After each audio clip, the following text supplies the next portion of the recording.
ሰላም ከመይ ተምስዩ ክቡራት ሰማዕትና ዛዕበይቲ ዜናታት ሃገራት ኖርዲክ ከምኡውን ኣገደስቲ ኣህጉራዊ ፍጻመታት እነቕርበሉ ሃርሜኒ ሚድያ እዩ። ንሎሚ ሓሙስ 10 ናሓሰ ዘዳለናዮም ሓፀርቲ እዋናዊ ዜናታት ኣስዒብና ክነቕርበልኩም ኢና። ንምክትታልኩም እናዓደምና ቀንዲ ነጥብታቶም ክንቕድም። ናይ ዕረፍቲ ተቐማጦ ዘለዎን ብርክት ዝበላ መምሕደራት ከተማ ኣብዚ ሓጋይ ናይ ጥዕናን ድሕነትን ጉዳያት እንተተኸሲቱ ዓመት ሙሉእ ኣብኡ ዘይነብሩ ኣረጋውያን ዘእተውዎ ሕቶ ክንክን ክነፅጋ ከም ዝኽእላ ምግላፅን ኣብ ዝቕፅሉ 10 ዓመታት መንግስቲ ህልው ዓቕሚ ኒክሌራዊ ፀዓት ሽወደን ብሰለስተ ዕፅፊ ክዕቢ ድሌት ከም ዘለዎ ምግላፁ፣ ሽወደናዊ ሸያጥ መፅሓፍቲ ኣድሊብሪስ ንመርሒ ናዚ ኣዶልፍ ሂትለር ፃዓዱ ካብ ዘፍረይዎም ዝዓበዩ ሰባት ሓደ ኢሉ ምፅውዑ፣ ከምኡውን ኣብ ደሴት ላምፔዱሳ ብዘጋጠመ ምጥሓል ጃልባ 41 ስደተኛታት ምማቶምን ካልኦትን ዜናታት ሒዝናልኩም ቀሪብና ኣለና። ንምክትታልኩም ደጊምና እናዓደምና ሕጂ ብቐጥታ ናብ ዝርዝራቱ። ናይ ዕረፍቲ ተቐማጦ ዘለዎን ብርክት ዝበላ መምሕደራት ከተማ ኣብዚ ሓጋይ ናይ ጥዕናን ድሕነትን ጉዳያት እንተተኸሲቱ ዓመት ሙሉእ ኣብኡ ዘይነብሩ ኣረጋውያን ዘእተውዎ ሕቶ ክንክን ክነፅጋ ከም ዝኽእላ ገሊፀን። ኣብዚ ምምሕዳር ከተማ ግቡእ ሓገዝ ምሃብ ኣብ ዝኣመሰሉ ጉዳያት ብድሆታት ምህላዎም በዚ ድማ ኩነታት ስራሕ ዞም ኣባይቲ ክንክን ኣብ ሓደጋ ክወድቕ ከም ዝኽእል ተሓጋዚት ነርስ ኦኔት ሶደርበርግ ትገልጽ። ኣብ ቦርደልሆም ኦላንድ 320 ሰባት ኣብ ኣባይቲ ክንክን ይርከቡ። ሓደ ርብዒ ካብዚኣቶም ኣብ እዋን ሓጋይ ጥራይ ኣብኡ ዝነብሩ ኮይኖም ኣብቲ ዝተረፈ እዋን ኣብ ካልኦት ቦታታት እቲ ሃገር ዝቕመጡ እዮም ብመሰረት ጸብጻብ ሬድዮ ሽወደን። ኣብ ዝቕፅሉ 10 ዓመታት መንግስቲ ህልው ዓቕሚ ኒክሌራዊ ፀዓት ሽወደን ብሰለስተ ዕፅፊ ክዕቢ ድሌት ከም ዘለዎ ገሊጹ። እዚ ድማ ምስ 10 ሓደስቲ ልምዳውያን ሪኣክተራት ዝመጣጠን እዩ። ሚኒስተር ኣካቢ ሮሚና ፖርሞክታሪ ምስ በዓል መዚ ድሕነት ጨረርታ ብሓባር ኣብ ዝሃቦ ጋዜጣዊ መግለጺ ነዚ ዕላማ ከሳልጡ ተዓጢቖም ይሰርሑ ምህላዎም ኣፍሊጣ። ሮሚና ፖርሞክታሪን ሬድዮ ሽወደን ኣብ ዝሃበቶ ሓበሬታ መንግስቲ ኣብቲ ሃገር ዝፀንሐ ናይ 10 ሪኣክተራት ገደብ ሓዊሱ ዝተወሰኑ ሕጋዊ ክልከላታት ክወግድ ከም ዝደሊ ሓቢራ ኣላ። ሰበስልጣን ሽወደን ክሳብ ሕጂ ነቲ ኣብ ገለ ክፋልቲ ሃገር ዕለቕልቕ ዘስሓበ ኩነታት ኣየር ክብድኦ ምኽኣሉ ሚኒስተር ሲቪል ምክልኻል ኣርል ኦስካር ቦሊን ካብ ሰልፊ ማእከላይ ገሊጹ። እተን ምምሕዳራት ከተማ ካብ መንግስቲ ተወሳኺ ሓገዝ ካሓታ ዘይምግዳደን ነቲ ኩነታት ተወቓፃፂረንኦ ከም ዘለዋ ዘመልክት ምዃኑ ቦሊን ወሲኹ መልኪቱ ኣሎ። ሰራዊት ሽወደን ኣብ ባሕሪ ባልቲክ ኣብ እትርከብ ደሴት ጉትላንድ ኣብ ገለ ከባቢታት ዝገብሮ ዝነበሩ ምትካል ሶላር ፓነላት ደው የብሎ ኣለዉ። ኦሉፍ ቶምሶን ኣብ ናሕሲ ኣጉዶ ሶላር ፓነላት ክተክል ደልዩ እኳ እንተነበረ እቲ ሰራዊት ግን ኣይፋል ከም ዝበለ ኣብ ጉትላንድ ዝርከብ ቻነል ሬድዮ ሽወደን ጸብጺቡ። ኣባል ሰራዊት ኣንደርሽ ብሮማን ካብ ሶላር ፓነላት ዝመጽእ ነጸብራቕ ንነፈርቲ ጸገም ከስዕብ ከም ዝኽእልን ኣብተን ፓነላት ዘሎ ኤሌክትሮኒክስ ንባዕሉ ኣብ ርክባት ሬድዮ እውን ክዕንቅፍ ከም ዝኽእልን ምኽንያት ብምግባር ነቲ ምትካል ደው ምባሎም ገሊጹ ኣሎ። ሽወደናዊ ሸያጥ መፅሓፍቲ ኣድሊብሪስ ንመራሒ ናዚ ኣዶልፍ ሂትለር ኣመልኪቱ ኣብ መርበብ ሓበሬቱ ጸዓዱ ካብ ዘፍረይዎም በላሕቲ ሰባት ሓደ ኢሉ ምጽውዑ ኣዘራረበ ኮይኑ ኣሎ። መርበብ ሓበሬታ ኣድሊብሪስ ዝዳሰሱ ዓማዊል በቲ ኣብ መፅሓፍ ሂትለር ዝረኣይዎ መግለጺ ጸረ ኣይሁድነት ከም እተገረሙ ኣየጠራጥርን። እዚ ናይ ውዳሴ ጽሑፍ ምኽንያት መብራዕ ካልኣይ ውግዕ ዓለም ምጽናት ሚልዮናት ኣይሁድን ገለ ሕዳጣን ኣሕዛብን ንዝኾነ ሰብ ብምዃኑ ድማ ቁጥዕ ፈጢሩ ኣሎ። ስራሓት ህይወቱ ዋላ እውን ኣይዛዘሙ ሓደ ካብ ላዕለዎት ባህላዊ ሓድግታት ዓሌት ኣርያውያን እዮም ይብል እቲ ጽሑፍ። እዚ መጽሓፍ ብሚድጋርድ ሬከርድስ ዝተሓትመ ኮይኑ ኣብ ናይ ገዛ ርእሱ መርበብ ሓበሬታ እውን ተመሳሳሊ ጽሑፍ ዘርጊሑ ኣሎ። ሚድጋርድ ንልዕልና ዓሌት ጸዓዱ ዘጋውሕ ሙዚቃን ፋሽስታዊ ጭርሖታት ዝተሓትሞም ቲሸርታትን ከም ዝሸይጥ ዝፍለጥ እዩ። እቲ መርበብ ሓበሬታ ምስ ኣየኑ ተሓተምቲ ከም ዝሰርሕ ዝድርት ሓፈሻዊ ፖሊሲ ከም ዘይብሉ እንተኾነ ግና ነቲ ብኢንተርነት ዝሸጦ መጽሓፍቲ ዝምልከት ሃገራዊ መምርሒታት ከም ዝኽተል ሓላፊት ርክባት ኣድሊብሪስ ካሪን ሊንዶቦ ገሊጻ ኣላ። እተን ብሚድጋርድ ኣብቲ መርበብ ሓበሬታ ዝሽየጣ ክልተ መጽሓፍቲ ብኣካፋሊ እንግሊዝኛ ዝቐረባ ኮይነን ምስ ፖሊሲታት ኣድሊብሪስ ከም ዘይጋጮ ገሊጻ። እቲ ኒዮናዚ ዝብል ምልክት ግና ተኣሊሉ ኣሎ። ኣድሊብሪስ ንኒዮናዚ ዝጉስጉስ ገበር መጽሓፍ ዝሓተመ ፋልማይ ሸያጥ መጽሓፍ ኣይኮነን። ኣብ 2019 ጂዊሽ ኒውዝ ሲንዲኬት JNS ዝተባሃለ ውድብ ኣብ መርበብ ሓበሬታታት ዎልማርት፣ ኣማዞን፣ ባርነስ ኖብልን ተመሳሳሊ ቅዳሕ ምርካቡ ዝፍለጥ እዩ። ሚኒስተር ምክልኻል ደንማርክ ጃኮብ ኣልማን ጀንሰን ካብ እስራኤላዊ ኩባንያ ጿር ኤልቢት ሲስተምስ ብዛዕባ ዝገበሩ ዕድጊ 19 መዳፍዕ ኣመልኪቱ ንባይቶታ ሃገር ጌጋ ሓበሬታ ብምሃቡ ይቕሬታ ሓቲቱ። ኤልማን ጀንሰን ነቲ ጉዳይ ናጻ ምርመራ ክግበረሉ ከም ዝድግፍ ገሊጹ ኣሎ። ሕጂ ኣብ ሚኒስትሪ ምክልኻልን በዓል መዚ ዕድጊ ንብረትን ብዛዕባ ዘሎ ስምምዕ ሓፈሻዊ መብርሂ በፂሒኑሎ ኢሉ። ሕማቕ ኣጋጣሚ ኮይኑ ባይቶ ጌጋ ዝርዝር ከም እተዋህቦ ኣረጋጊጸ ኣለኹ። በዚ ድማ ሎሚ ይቕሬታ ሓትት ኢሉ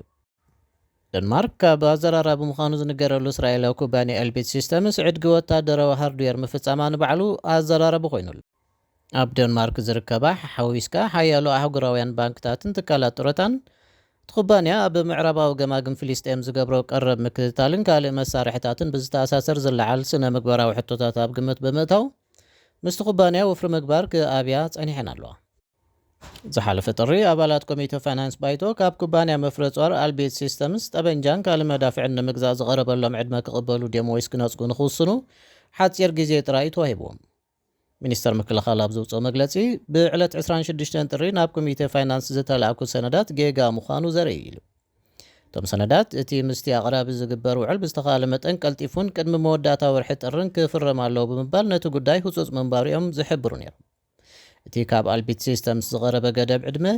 ካብቲ ንሽማግለ ፋይናንስ ባይቶ ዝተነግሮ ብ5 ወርሒ ዝነውሕ ናይ ግዜ ገደብ ነይርዎ እዩ በዚ ድማዩ ኣለማን ጀንሰን ነቲ ጉዳይ ሓላፍነት ወሲዱ ይቕሬታ ሓቲቱ ዘሎ ንብስራት ኣብ ሰሜን ኤውሮጳ ዝመደበሩ ትራንስፈር ጋላክሲ ናይ ነዊሕ ዓመታት ልምዲ ኣብ ዲጂታላዊ መፍትሒ ናይ ሓዋላ ወይ ከዓ ዝውውር ገንዘብ ዘተኣታተወ ትካል ኮይኑ ሕጂ ድማ ጠለብ ዓማዊሉ ንምምላእ ካብ ሙሉእ ኤውሮጳ ናብ ኤርትራ እውን ገንዘብ ክትልእክሉ እትኽእሉ ቅልል ዝበለ መስርሕ ፈጢሩልኩም ኣሎ እዚ ስርሒት እዚ ነቲ ኣብ ኤውሮጳ ዝርከብ ማሕበረሰብ ኤርትራ ኣብ ዓዱ ንዝርከብ ስድራ ቤቱ ንምድጋፍ ዝጽዕር ዓብ እፎይታ ዝህብ እዩ ትራንስፈር ጋላክሲ ንተጠቀምቲ ምቹእ ዝኾነ ኣፕ ኣዳልዩ ካብ ዝኾነ ቦታ ኤውሮጳ ብዲጂታላዊ ኣገባብ ገንዘብ ብምልኣኽ መቕረብኩም ናብ ሂምቦል ብምኻድ ገንዘቦም ክርከቡ ከም ዝኽእሉ ነበስረኩም እዚ ብፍሉጣት ቨምፐር ካፒታሊስትን ባንከኛታትን ዝድገፍ ሕጋውን ውሑስን ዘተኣማምንን ናይ ሓዋላ ኣገባብ ንዘለና ልዑል ተመክሮ ምትሕልላፍ ገንዘብ ምስክር እዩ ሕጂ በዚ ጥብቆ ወይ ከዓ ሊንክ ኣቢልኩም ትራንስፈር ጋላክሲ ኣፕ ተመዝጊብኩም ኣውርድዎ ንኤርትራ ድማ ካብ ኤውሮጳ ገንዘብ መልኣኽ ክትጅምሩ ትኽእሉ ኢኹም ብተወሳኺ ትራንስፈር ጋላክሲ ብትግርኛ ድጋፍ ንዓማዊሉ ከም ዝህብ ነበስረኩም ንዝያዳ ሓበሬታ ወይ ድማ ንሓገዝ ወይ እውን ሕቶታት ምዝህልወኩም ብቁፅሪ ስልኪ 00 46 7 10 71 21 69 ተወከሱና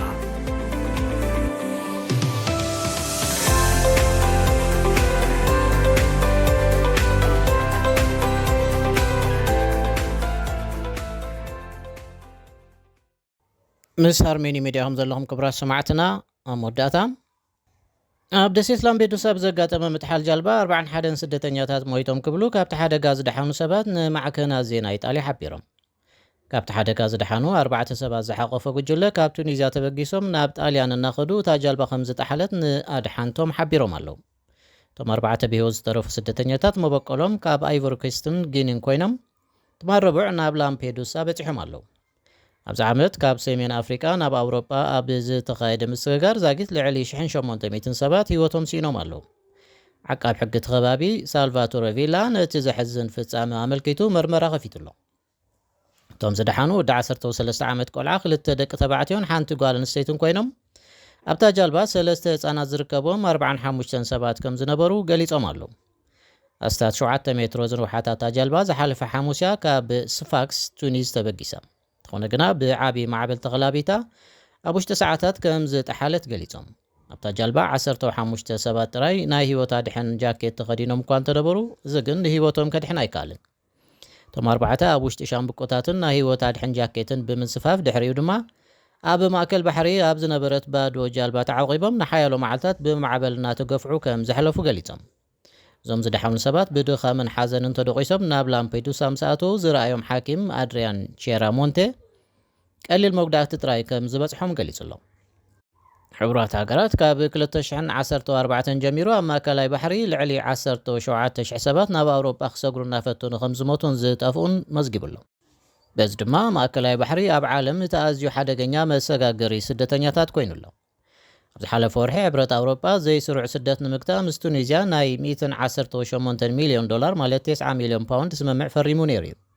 እቲ ገንዘብ ኮንትሮባንድ ደው ንምባል ሓለዋ ዶባት ንምቁፅፃርን ስደተኛታት ንምምላስን ኣብ ዝግበር ፃዕሪ ዝውዕል እዩ እኳ እንተተባሃለ ዋሕዚ ስደተኛታት ግና ከዓገት ኣይከኣለን ብመሰረት ጸብጻብ ቢቢሲ ባርኩብራ ሰማዕትና ንሎሚ ሓሙስ 10 ታሕሳስ ዘዳለናዮም ሓጸርቲ ዜናታት ብዝፈጺምና ኣለና ምሳና ብምጽናሕኩም ነመስግን ሰላም ሃርሞኒ ሚድያ ዕለተ ልደት መርዓ መመረቕታን ካልኦት ኣገደስቲ ዝኾኑ ናይ ፈተውትኹምን መቕረብትኹምን ምድላዋት ናይ እንቋዕ ሓጎሰኩምን እንቋዕ ኣብቅዓኩምን መልእኽትታት ንምምሕልላፍ ዘኽእለኩም መደብ ጀሚርና ከም ዘለና በዝጋጣሚ እዚ ንኹልኹም ተኸታተልቲ ሃርሞኒ ሚድያ ንሕብር ንኹልኹም ፈተውትኹምን መቕረብትኹምን እንቋዕ ኣብቅዓኩም ንምባል ኣብ ትደልይሉ እዋን ሃርሞኒ ሚድያ ዕድል ከፊትልኩም ስለ ዘሎ ተጠቀምሉ